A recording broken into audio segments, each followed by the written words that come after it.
मुस्तफ़ा का कत्ल random dispute में मुझे बिल्कुल नहीं समझ में आ रहा।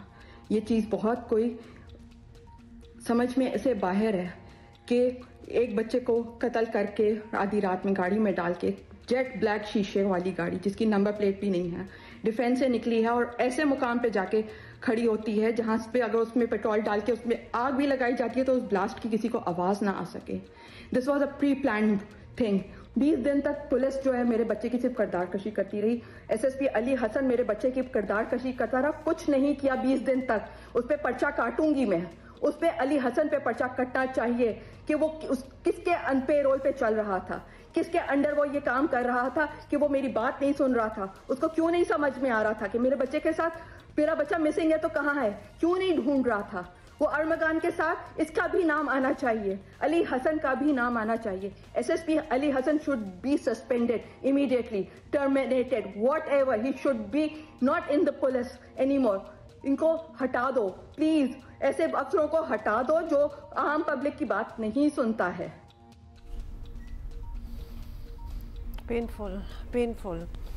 अच्छा जी, साथ ही आपको बता दें कि मुल्जिम अरगमान के घर से मिलने वाले खून के नमूने मकतूल की वालदा से मैच कर गए हैं, जबकि मरकजी मुल्जिम अरमगान के गिरफ्तार दोस्त शिराज पहले ही एतराफ़ कर चुका है कि 6 जनवरी को अरमगान ने मुस्तफ़ा को बहाने से अपने घर बुलवाकर कत्ल किया था और बाद में बलूचिस्तान ले जाकर इसकी लाश गाड़ी समेत जला दी थी। तफ्तीशी हुकाम का दावा है कि जिस लड़की की वजह से अरमगान और मुस्तफ़ा में झगड़ा हुआ वो 12 को बैरून मुल्क जा चुकी थी। ऑब्वियसली उसको भी पता चल ही गया होगा, पता लग गया होगा शायद कि हुआ क्या है। मतलब एट द सेम टाइम ये जो मुस्तफ़ा की वालिदा का बयान है, इसमें बड़ा वजन है इस बात में कि काले शीशों वाली गाड़ी और नॉर्मल काले नहीं हो रहे, जिसमें से कुछ आर पार नजर भी आ जाता है। जेट ब्लैक शीशों वाली बगैर नंबर प्लेट वाली गाड़ी डिफेंस कराची से निकलती है, बलूचिस्तान पहुंच जाती है और उसको रास्ते में कोई नहीं रोक रहा, कोई पता नहीं कर रहा कि क्या है, कि इसकी डिग्गी में क्या है, इस गाड़ी में क्या है, ये बगैर नंबर प्लेट के चल कैसे रही है गाड़ी। मतलब रात के वक्त भी स्नैप चेकिंग के 36 पॉइंट्स होते हैं, क्या हो रहा था। मतलब सवाल तो फिर आम कैसे हो गया, आम शहरी वो ये सवाल जरूर कहते हैं कि जो हमें 100 बार रोकते हैं तो इस किस्म की एक चीज जा रही है, आप क्यों नहीं रोक रहे, या तो आप रोक रहे थे और आपको पता था क्या, मतलब ये बहुत से सवाल पे उठते हैं। अगर अच्छा, अब लड़की से भी इंटरपोल के जरिए राब्ते की कोशिश की जा रही है क्योंकि लड़की का बयान लेना बहुत जरूरी है। She would may be able to tell कि हुआ क्या है एग्जैक्टली। केस में गिरफ्तार मरकजी मुल्जिम अरमगान के जिस्मानी रिमांड के लिए पुलिस आज भी अदालत से रुजू करेगी, जिसे इंसदाद दहशतगर्दी के मुंतज़म जज ने जुडिशल रिमांड पर जेल में भेज रखा है। इस फैसले पर भी काफ़ी सवालात उठाए गए, यहाँ तक के प्रोसिक्यूटर जनरल सिंध ने हाई कोर्ट में दरख्वास्त दे दी थी कि कत्ल जैसे अहम तरीन केस में तफ्तीश शुरू होने से पहले ही मुल्जिम को जेल भेजना इंसाफ के खिलाफ है। पुलिस ने कैन यू इमेजिन मुस्तफ़ा की कब्र कुशाई के लिए भी अदालत से रुजू कर रखा है। मतलब यहाँ पे ऐसा लगता है हुकूमत भी बेबस है। ये जो मुल्जिम है और इसका बाप है, ये इतना बाअसर है कि everything seems to be in their control. अच्छा जी, हम अपने कॉरेस्पॉन्डेंट से बात करेंगे।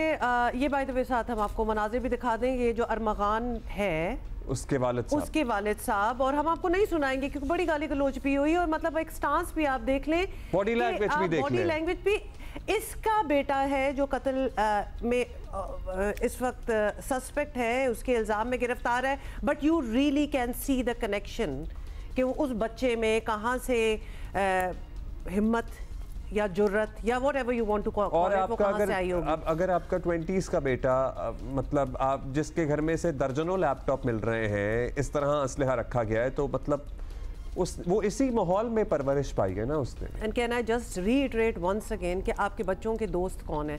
अव्वल तो जिनसे बच्चों की दोस्ती होती है, आप मेक श्योर करें कि आपकी उन बच्चों के माँ बाप से भी दोस्ती हो। ज़ीशान शाह हमारे साथी मौजूद हैं। ज़ाहिर जियो की पूरी टीम इस मामले को बड़े दिन से इनसे कवर कर रही है।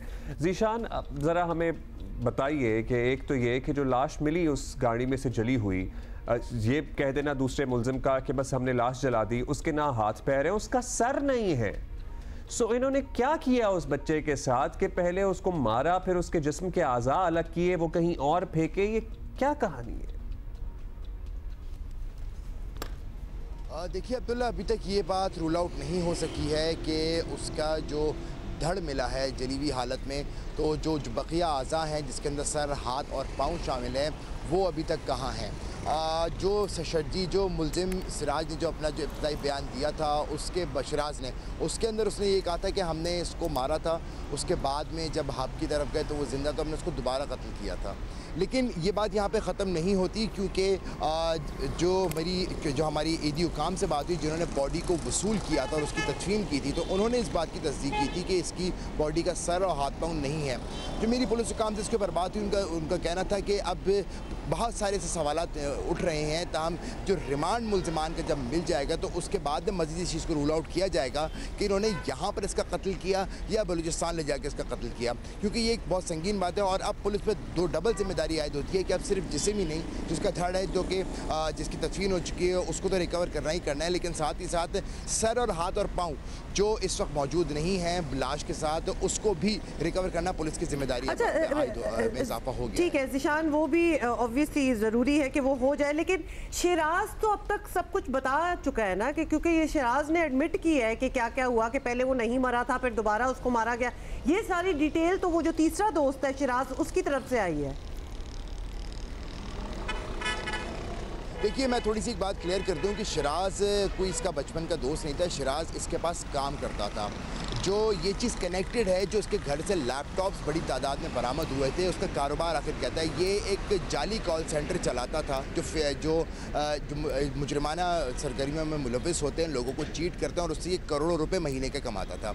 शिराज इसके पास काम करता था और शिराज ने ही इसका साथ दिया था जब ये वारदात हुई थी।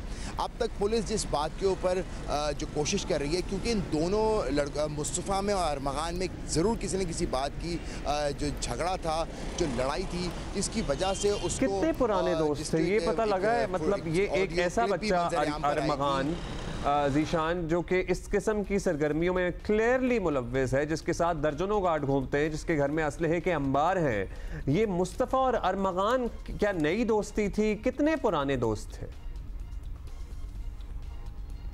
देखिए, मुस्तफ़ा और अरमगान की दोस्ती इतनी पुरानी नहीं थी, क्योंकि मुलजिम अरमगान की एज 29 साल है, जबकि जो जांबाग हुआ है मुस्तफ़ा, उस नौजवान की एज 23 साल है। इनकी दोस्ती बहुत ज़्यादा पुरानी नहीं थी, ना ही ये बचपन के दोस्त है। इनकी दोस्ती ज़रूर थी और चंद साल पुरानी दोस्ती थी। और जो हमारी तफ्तीशी काम से बात हुई है कि मुमकिन तौर पर जिस तरीके से किसी लड़की की तरफ भी इशारा किया जा रहा है, लेकिन अभी तक उस बात में कोई तस्दीक सामने नहीं आई है। ये मुख्तलिफ क़यास आराइयाँ सामने आ रही हैं, कुछ इल्ज़ामात सामने आ रहे हैं, मकतूल की वालदा की जानिब से इल्ज़ाम लगाए जा रहे हैं, लेकिन मेन जो पुलिस हुकाम का पॉइंट है वो ये है कि जो इसने इतना बड़ा इक़दाम उठाया उसकी आखिर वजह क्या थी। और इस चीज़ की तस्दीक जब मुलजिम अरमगान जो मरकज़ी मुलजिम है, जो कि अभी तक रिमांड पर नहीं आ सका है, उसको रिमांड पर लेने के बाद में ये चीज़ें रूल आउट होंगी। ताहम जो घर का एक फर्स्ट फ्लोर का खुफिया कमरा और उससे इसकी मुजरिमाना सरगर्मियों का भी अंदाज़ा लगाया जा सकता है। जब पुलिस ने सर्च ऑपरेशन किया था तो वो एक कमरा उनको पता नहीं लग पाया था। जब उस कमरे को खोला, काफ़ी क्योटिक रूम था वो, और उसके बाद में जो कालीन था वहाँ पे खून के धब्बे पुलिस को मिले थे। पहली लीड पुलिस को, वैसे तो लीड तो मिल गई थी जब इसकी लोकेशन आई थी, लेकिन जो पहला एविडेंस मिला था पुलिस को इसके घर से, वो इस घर के फर्स्ट फ्लोर के खुफिया कमरे से मिला था, जिसके बाद में DNA के सैंपल्स लिए गए थे और जिसकी तस्दीक 2 रोज़ कबल हो चुकी कि उसकी वालदा के जो नमूने लिए गए थे और जो कारपेट से जो ब्लड सैंपल्स मिले थे उन दोनों ने वो दोनों मैच कर गए थे। तो पुलिस हुकाम ने इस बात की तस्दीक कर दी है, जबकि मुलजिम के बयान जो उसका साथी मुलजिम है उसके लिए उसने अपने बयान की तस्दीक कर दी है। अब पुलिस का मेन फोकस ये है कि जो मुलजिम अरमगान है, जी ज़ीशान, अरमगान जो है वो जिस घर में रहता था, आप कह रहे हैं एक कमरा बंद था, उसमें उसने लैपटॉप्स वगैरह पे खून के धब्बे मिले, उस घर में कोई और भी रहता था? अरमगान की अपनी फैमिली भी है, कोई माँ बाप, बहन तो नजर आए उसके, वालिद तो नजर आ गए, लेकिन उस घर में कौन रहता था? वो सिर्फ घर उसके काम का था, अकेला रहता था? ये ऑफिस था? नहीं अब्दुल्ला, ये जो घर इसने हासिल किया था तकरीबन 1 से 1.5 साल कबल इसने रेंट पे ये घर लिया था। 600 से 700 गज़ बड़ा ये बंगला है डिफेंस खयाबान मोमिन पर। ये इस घर में अकेला रहता था।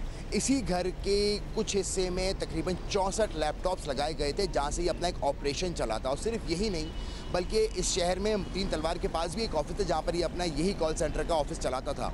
इस घर में अरमगान अकेला रहता था, बल्कि जिस वक्त रेड की गई थी और जब हम खुद, क्योंकि मैं खुद उस दिन वहाँ पर मौजूद था, जब हम उसके घर के अंदर गए थे, जब पुलिस के साथ उसके घर के अंदर गए थे, तो वहाँ पर वाज़ेह तौर पर नज़र कि ज़्यादातर जो पहले फ्लोर पर ये अपनी सरगर्मियों के लिए घर इस्तेमाल करता है, जबकि ग्राउंड फ्लोर पार्टी हाउस बना हुआ था। वहाँ वहाँ पे डिस्को लाइट्स लगी हुई थी, उससे ये अंदाज़ा लगाना मुश्किल नहीं था, घर पे नहीं रहता। इसकी जो वालिदैन है वो इसके साथ नहीं रहते। जिस दिन ये वाक़या हुआ था पुलिस ने वालदा की मदद से घर के अंदर एंटर हुई थी, क्योंकि इस सारे दौरानिये में जब पुलिस पहुंची थी वहाँ पे बेल बजाई क्या थी। इन्फ्लुएंस है वालिद साहब जो पुलिस को धमकियां देते दिखाई दिए थे, उनका क्या कारोबार है, कौन है, ये भी हम आपसे जानेंगे ज़ीशान। लेकिन ये भी ब्रीफली बता दीजिए कि एक तो ये कत्ल का इक़दाम कत्ल का मुकदमा है, दूसरा ये जो गैर कानूनी धंधे चल रहे हैं इसके, चाहे वो असलहा हो जिसका पता नहीं लाइसेंस है या नहीं है, या फिर वो 64 लैपटॉप एक घर से बरामद करके एक गैर कानूनी कॉल सेंटर से करोड़ों रुपए लोगों से लूटे जा रहे हैं, फ्रॉड हो रहा है, उनके केसेस भी तो अलग बनते हैं, वो बन गए। अब्दुल्ला, मैं एक चीज़ आपकी बात में ऐड करूंगा, बल्कि तस्वीर करूंगा कि ये खाली कत्ल 302 का मुकदमा नहीं, बल्कि ये इंसदाद दहशतगर्दी का मुकदमा है। इस केस में 780 की दफ़ा भी लगी है। दूसरी जानिब जो देखें, ये पहला स्टेप है। जिस वक्त मुस्तफ़ा का कत्ल हुआ और जो उनकी वालदा ने इस केस को टेकअप किया, मुकदमा दर्ज कराया, मुलजिम की निशानदेही हुई, जिस तरीके से भी जिस वक्त ये सारी की सारी जो गिरह खुली है वो पहले उस रैंसम कॉल से खुली है जो एक अमेरिका के नंबर से जो मकतूल की वालदा को मौसूल हुई थी। उसके बाद में पुलिस ने, एजेंसीज ने, CPLC ने इसको बैक ट्रैक करना शुरू किया और लोकेशन अरमगान के घर की आई। जो ही पुलिस अरमगान के घर पर पहुंची तो वहां पे उसने पुलिस पे फायरिंग कर दी। देखिए, इस हिसाब से अगर देखा जाए तो एक नहीं मुतादिद केसेस बनते हैं। सबसे पहले इसके ऊपर जिसकी FIR भी कटी है कि पुलिस पर हमला करने का केस भी इसके ऊपर है, साथ ही साथ घर से मुख्तलिफ जो असलहा बरामद हुआ है, अब इसीलिए वो वेपन ट्रैफिकिंग डेस्क के हवाले किया गया है जो कि CTD का एक सेल है, और इसको प्रॉपर्ली देखेंगे कि ये वेपन जो कि ममनुआपुर का वेपन है ये इसके पास कहाँ से आया और ये मुतादिद किसी वारदात में इस्तेमाल हुआ या नहीं। इसके अलावा क्योंकि मुलजिम की गिरफ्तार तो कर लिया गया था, लेकिन जो ही रिमांड पर आ जाएगा तो इसलिए जो घर के अंदर जो इलीगल कॉल सेंटर चला रहा था, ये डेफिनेटली ये भी एक बहुत बड़ा पॉइंट है कि घर में ये मुख्तलिफ इस किस्म बहुत सी बातें आपने बता दी। मतलब कि इतने केसेस बन रहे हैं इस लड़के के अगेंस्ट, जो कि 29 ईयर ओल्ड मैन ही कहेंगे, हम बच्चा भी नहीं है, बच्चा। अच्छा ज़ीशान, आपके इसके वालिद का सवाल रह गया आपसे, अगर आप हैं तो जो वालिद साहब धमकियां दे रहे थे वो भी एक अलग केस बनता है वैसे तो उनके ऊपर, उन पे कोई केस नहीं बना, और क्या ऐसा असर और रसूख है कि रिमांड भी नहीं मिल पाया? जाहिर है पैसा तो बहुत है, लेकिन क्या बैकग्राउंड है फैमिली का? देखिए, फ़िलहाल पैसे का तो इल्ज़ाम लगाने की अभी कोई तस्दीक नहीं हुई है, लेकिन जो मुलजिम के वालिद हैं उनका भी कोई ख़ास इतना कोई बड़ा कोई बिज़नेस मंजर आम पर अभी तक ताहाल नहीं आया है। कुछ चीज़ें ज़राए से पुलिस को मौसूल हुई भी हैं, लेकिन ठीक है, कोई ख़ास मतलब कोई ऐसा बस मंजर नहीं पता लगा, कोई बहुत बड़ा कोई कारोबार हो, कोई फैक्ट्रियाँ चल रही हो, कोई क्या हो, लेकिन घर पे आप देख लें करोड़ों की तो गाड़ियाँ ही हैं और so many questions, जो लैपटॉप्स और असलहा और पुलिस पे हमला कर देना।